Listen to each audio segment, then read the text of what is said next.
तो हम देख रहे थे इसमें मैचिंग वाले। तो मैचिंग वाले में क्या है कि प्रूराइटस, हेमोरॉइड्स, पॉलीडिप्सिया एंड थ्रोम्बोसिटेपनिया। तो इसमें क्या आ जाएगा, जब प्रूराइटिस का मैचिंग क्या है, ईचिंग यानी कि खाज खुजली ईचिंग हो जाती है। फिर क्या है हेमरोइडिस में क्या होता है कि इसमें होता है डायलेशन ऑफ एनल्स या और रेक्टम वेन्स, ठीक है। फिर आता है कि पोलीडिप्सिया व्हाट इज द पोलीडिप्सिया किससे रिलेटेड है, तो पोलीडिप्सिया रिलेटेड है इंक्रीज थर्स्ट की बढ़ जाती है, ठीक है, थ्रस्ट यानी कि भूख बढ़ना। फिर है थ्रोम्बोसिटेपनिया। तो थ्रोम्बोसिटेपनिया किससे रिलेटेड है, थ्रोम्बोसिटेपनिया रिलेटेड है डिक्रीज प्लेटलेट्स काउंट, यानी कि जो प्लेटलेट्स हैं वो क्या हो जाती हैं, कम हो जाती हैं उनकी संख्या, ठीक है। अब अगला हम देखते हैं कि जो सेक्शन बी वाला है, तो सेक्शन बी का है, तो उसमें है कि शॉर्ट आंसर क्वेश्चन। अगला हम देखते हैं कि आंसर क्वेश्चन यानी कि लघुत्रात्मक क्वेश्चन। इसमें क्या है, attempt any 5 question, each question carry 6 marks, यानी कि कोई भी 5 प्रश्न हल करने हैं और प्रत्येक प्रश्न 6 अंक का है, ठीक है। और दूसरा आगे क्या है कि उत्तर 100 से 120 शब्दों में लिखने हैं, ठीक है।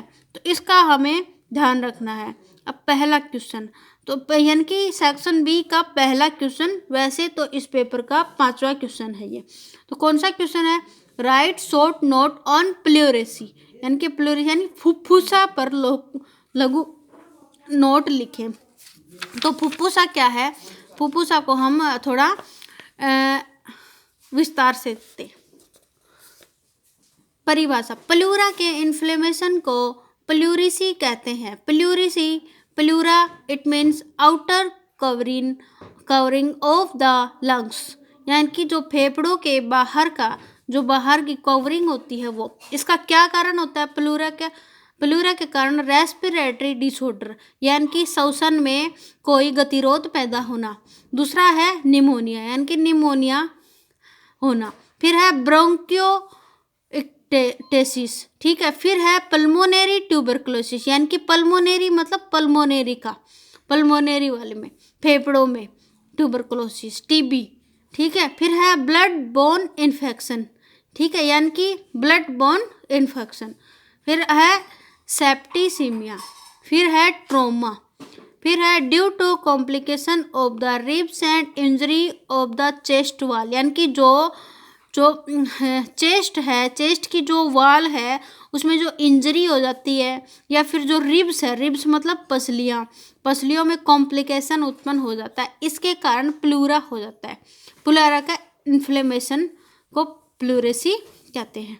अब है due to complication of infection fever such as influenza, measles and rheumatic fever, ठीक है। तो ये सब कारण थे जिसके कारण प्लूरा में होता है, ठीक है, यानी कि प्लूरिसी होता है ये। तो प्लूरिसी कितने टाइप का होता है, 2 टाइप का।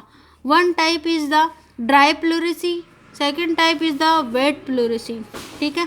अब अगला देखते हैं, इसमें प्लूरिसी में मेडिकल मैनेजमेंट किस तरीके से किया जाता है।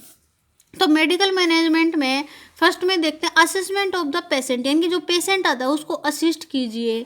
उसके बाद में आता है प्रोवाइड कंफर्टेबल पोजीशन, यानी कि अगर कोई पेशेंट आता है उसको असेसमेंट कीजिए।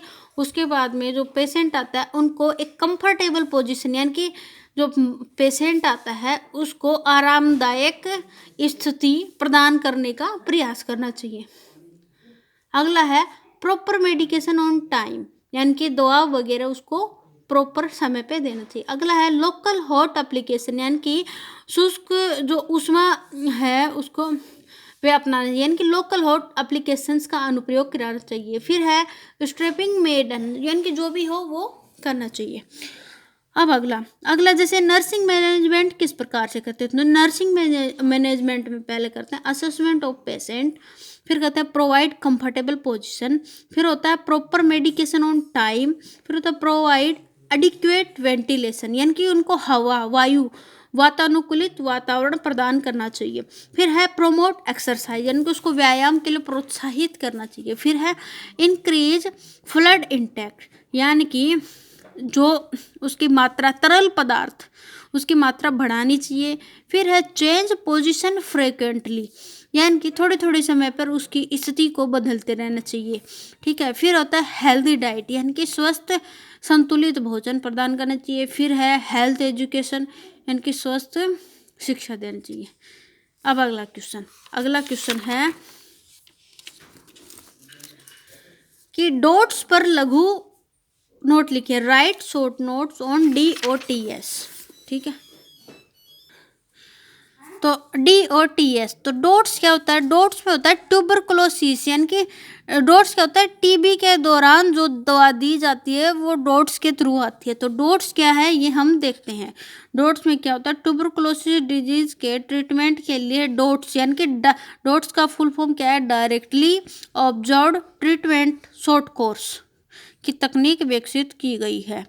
डॉट्स के प्रमुख घटक, यानी कि मेन कंपोनेंट ऑफ डॉट्स, तो ये इसमें क्या होता है कि डॉट्स के प्रमुख घटक में क्या? थूक की सूक्ष्मदर्शी जांच से डायग्नोसिस, यानी कि जो बलगम होता है उसकी जांच करवानी चाहिए। फिर क्या होता है? शॉर्ट कोर्स ट्रीटमेंट, यानी थोड़े समय के लिए उसको ट्रीटमेंट प्रदान करना चाहिए। और ये ट्रीटमेंट डॉक्टर द्वारा थूक की जांच में पॉजिटिव अगर पाया जाता है तो उस मरीज को दी जानी आवश्यक है ये दवाइयाँ।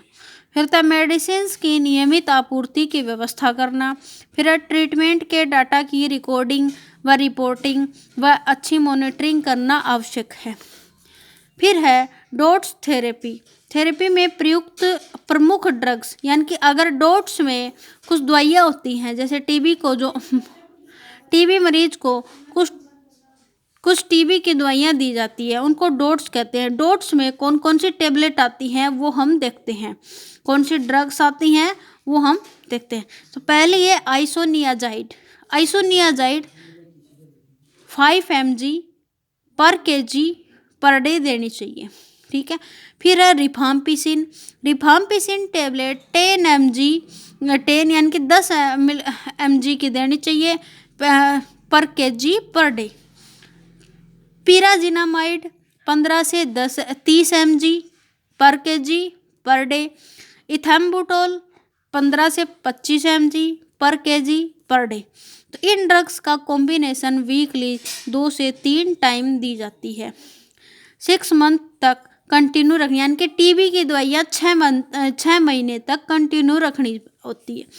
उपयुक्त जो ट्रीटमेंट होता है उसमें स्पुटम कल्चर नेगेटिव आने का, यानी कि 6 महीने का अगर ट्रीटमेंट दे दिया, ठीक है, ट्रीटमेंट अगर 6 महीने के बाद में फिर वो अगर मरीज की जांच करवाई जाती है, फिर अगर पॉजिटिव आ जाता है तो उसको क्या करना है? 3 महीने तक नहीं, अगर उसका नेगेटिव भी आ जाता है उसकी दवाइयाँ या उसका इलाज, तो भी उसको 3 महीने तक कंटिन्यू रखना पड़ता है उसका इलाज। ठीक है। अब अगला देखते हैं हम। तो ये था डॉट्स क्या है? डॉट्स थेरेपी, इसमें क्या आता है? आयोनियाजाइड, रिफाम्पिसिन, पिराजिनामाइड और इथेम्बुटोल जैसी टेबलेट्स दी जाती हैं। शॉर्ट कोर्स देना होता है और 6 महीने का कोर्स होता है। उसमें 2-3 टाइम वीकली कॉम्बिनेशन दी जाती है। और नेगेटिव आने पर भी 3 महीने तक कंटिन्यू दवाइयाँ और ट्रीटमेंट चालू रखना होता है। उसके बाद में अगला है ब्रोंकिएक्टेसिस पर लघु नोट, यानी कि write short note on lungs abscess या ब्रोंकिएक्टेसिस। तो इसको देखते हैं। ये है 7 का क्वेश्चन है ये। इसमें देखते हैं लंग अबिस्कस और ब्रोंकिएक्टेसिस। तो इसमें क्या होता है? लंग अबिस्कस क्या होता है, इसकी हम डेफिनेशन यानी कि परिभाषा देखते हैं। तो परिभाषा या डेफिनेशन में आता है कि लंग अबिस्कस एक लंग पेरेन्काइमा का पस कंटेनिंग पार्ट है। ठीक है। जो यानी कि फेफड़े होते हैं, ठीक है, हमारे लंग्स होते हैं, फेफड़े होते हैं, उनमें जो पेरेन्काइमा होती है, पेरेन्काइमा में क्या होता है कि पस बन जाती है, पस एक जगह बन जाती है। तो जो पस कंटेन हो गई है उसका एक पार्ट है जो कि कैविटी बनाता है, यानी कि कैविटी बन जाती है। यह कैविटी लंग टिश्यू के नेक्रोसिस होने से बनती है, यानी कि जो उस फेफड़े का उस फेफड़े का जो टिश्यू है, ऊतक है, उसमें जो नेक्रोसिस होता है, उसमें नेक्रोसिस हो जाता है, तो नेक्रोसिस के कारण एक कैविटी यानी कि गुहा बन जाती है, कैविटी बन जाती है। उसके कारण क्या हो जाता है, लंग अबेस्कस हो जाता है। ठीक है, अब इसके क्या कारण है, मतलब कि ये लंग्स या फेफड़ों में ये क्यों हो जाता है, इसके क्या रिस्क फैक्टर हैं, ये तो क्या यानी कि किस कंट्रीब्यूटिंग फैक्टर हैं इसके होने के, ये हैं aspiration of material into the lungs, यानी कि रिस्क फैक्टर फॉर एस्पायरेशन। इसमें आता है अल्कोहलिज्म, अगर किसी ने ज़्यादा शराब पी ली है तो उसके फेफड़े खराब हो सकते हैं, फेफड़ों में ये नेक्रोसिस होने के ज़्यादा खतरे हैं। फिर है सीजर डिसऑर्डर, यानी कि किसी ने ऑपरेशन के दौरान या सीजर के दौरान कोई कमी रखती है। ठीक है, सीजर डिसऑर्डर। फिर है ड्रग ओवरडोज, यानी कि किसी ने ज़्यादा दवा ले लेती है या निर्धारित मात्रा से ज़्यादा दवा ले ली है। फिर है जनरल एनेस्थेसिया ले लिया है उसने। ठीक है, अब क्या है, इसके लक्षण क्या हैं, खांसी आएगी, स्पुटम विथ ब्लड, यानी कि रक्त के साथ या बलगम के साथ खून आएगा। ठीक है, उसके बाद में क्या, हीमोप्टाइसिस हो जाता है। फिर है फीवर, बुखार आता है, उसको चिल्स, ठंड भी लग सकती है, चिल्स भी होता है, शांत भी रह सकता है। प्लूरिटिक पेन, यानी कि उसको दर्द होगा। डिस्पेनिया होगा। फिर वेट लॉस होगा, यानी कि वजन भी उसका कम हो जाएगा। ठीक है वह है डायग्नोसिस। डायग्नोसिस में क्या होता है, डायग्नोसिस निम्न द्वारा किया जाता है, तो यानी कि निम्न द्वारा किया जाता है। कौन कौन, जैसे क्या क्या होता है, फिजिकल एग्जामिनेशन, उसका पहले भौतिक परीक्षण करेंगे। फिर है चेस्ट एक्सरा, उसका एक्सरा लेंगे छाती का। फिर है स्पुटम टेस्ट, यानी कि उसकी बलगम जांच करवाएंगे। अब इसमें मेडिकल मैनेजमेंट क्या है, मेडिकल मैनेजमेंट में एंटीबायोटिक थेरेपी, यानी कि 6 से 8 सप्ताह तक एंटीबायोटिक थेरेपी उसको देनी चाहिए। उसके बाद में क्या है, chest physiotherapy and postural drainage.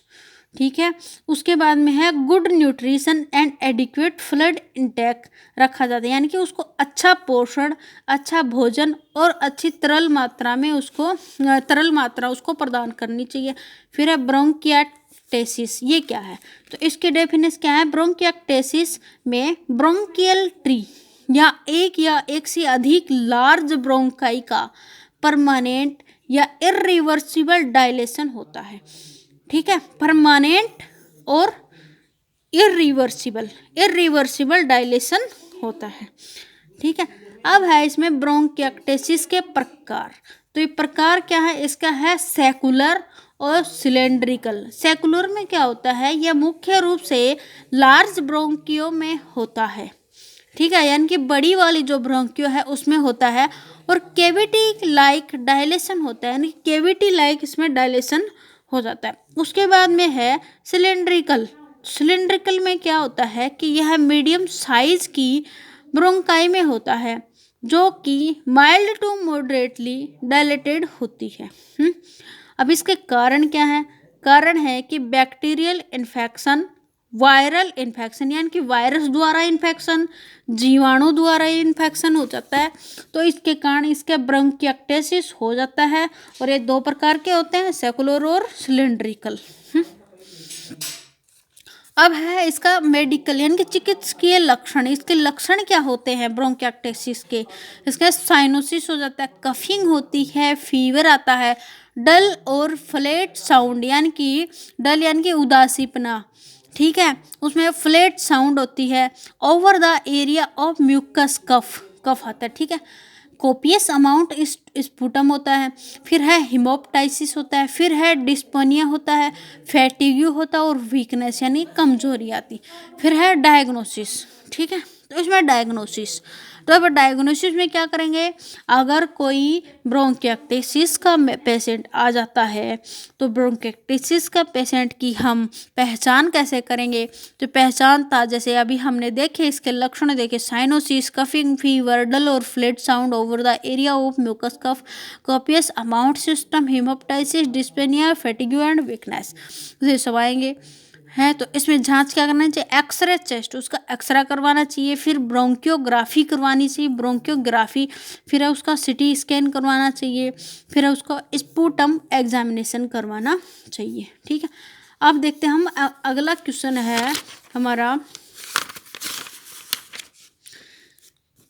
ये है right short note on embolism, यानी कि उच्छेदन पर लघु नोट लिखे। तो एम्बोलिज्म क्या है, एम्बोलिज्म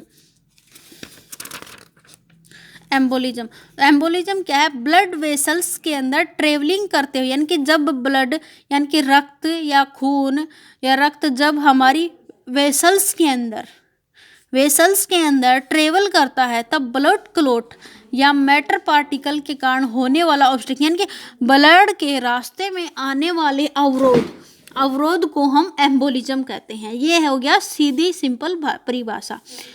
ठीक है, तो ये क्या है, जैसे ब्लड है हमारी वेंस में जाता है और ब्लड के रास्ते में जो रुकावट होती है उसको हम एम्बोलिज्म कहते हैं। और अगर ये साइंटिफिक परिभाषा देखें तो इसमें क्या है, ब्लड वेसल्स के अंदर ट्रेवलिंग करते हुए ब्लड क्लॉट अथवा मैटर पार्टिकल के कारण होने वाला ऑब्स्ट्रक्शन एम्बोलिज्म कहलाता है। ये हो गया एम्बोलिज्म के प्रकार।